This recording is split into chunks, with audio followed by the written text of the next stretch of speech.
There is a trend of following a certain pattern of making houses. Are those houses reflect the personality of the people who are staying in it, or they are just copying those design patterns?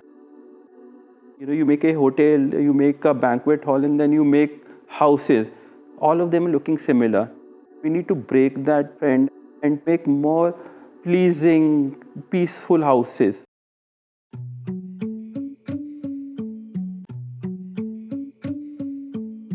Hi, I'm Kapil Agarwal. I'm the founder of Spaces Architects @KA. Today I'll be presenting my project House of Dancing Screen. It's situated in Ambala. For detailed ebook and chapters, please log in to buildofy.com. So it's a rectangular plot which measures 60 by 90 feet. It's a southeast facing plot. So there is a 15-meter wide road in front. So one enters through the central 15 feet high door, which has been designed as a hinged door. Generally, people take a pivot door which always have a gap all across. So for this particular door, we have specially customized the hinges which can take the weight up to 600-700 kgs for this door. And this door is soundproof, weatherproof, dustproof. And it enters into this lobby which has a cascading water effect.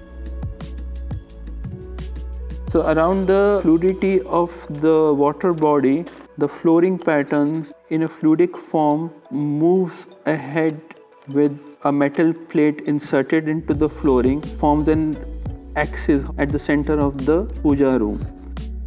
So this puja room has been designed with the use of Vietnam white stone, highlighted by a mother of pearl tree and the contrasting Sabyasachi wallpaper. So one enters into an informal lounge with a dining space. There is a powder room adjoining the dining and the informal lounge. So the kitchen has been placed in the southeast following the Vastu principle, and the front has the living area, which allows a lot of natural daylight into the interior spaces. So the living room, which is next to the open garden in front, has been designed with seating of 12 to 15 people. It forms a fluidic form out here, and the same is kind of extended on the back wall, which is an abstract artwork made out of 4 different stones, being Carrara, Crema, and a Kota stone and a Khadappa.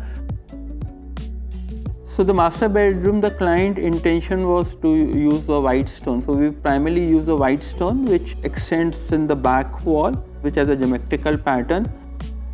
And we've also translated an artwork into a glass mosaic sourced through Italy.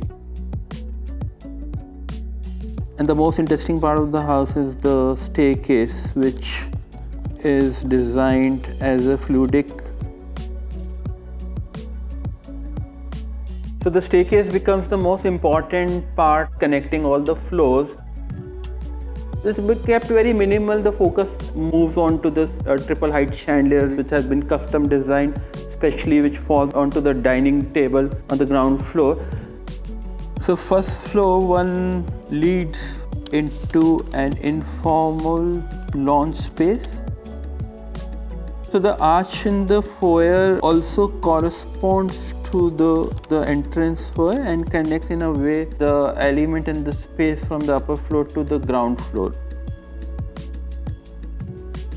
So we have 3 bedrooms, one for the son with a balcony which overlooks into the garden below. There is a guest bedroom which has been placed in the northwest, which is highlighted by an artwork which has a 3-dimensional effect, and the daughter room has been placed in the southwest. The second floor becomes a recreational area. We have a lounge which opens up into the terrace garden. So this has a pool. The Informal Lounge has interesting concrete paneled wall which has a black and white artwork. The ceiling has these wooden rafters which again was painted here at the side. It overlooks into the pool zone. And to create the privacy from the road, we've created fins which moves on the two angles. And the way it has been pivoted when there is a good wind flowing, all these fins actually are kind of dancing and creating different forms. It just kind of gave me that feeling of that peacock dancing in the rain, and that name just stuck to me. Let's name the house as the house with dancing screens. When we were designing the space and we were choosing the materials, we did not want a lot of clashing between elements and colors for that matter. So we kept the basic wall cladding in tones of grey and oak, but the elements that we wanted to be highlighted, like the ceiling or the carpets or some furniture pieces, we gave them a pop of color. When we were designing the flooring, it actually has been designed alongside designing the furniture. So the furniture and the flooring becomes the part of the same language. We also ended up using a lot of grooving veneers or groove in the wall paneling because we wanted to conceal the doors within that.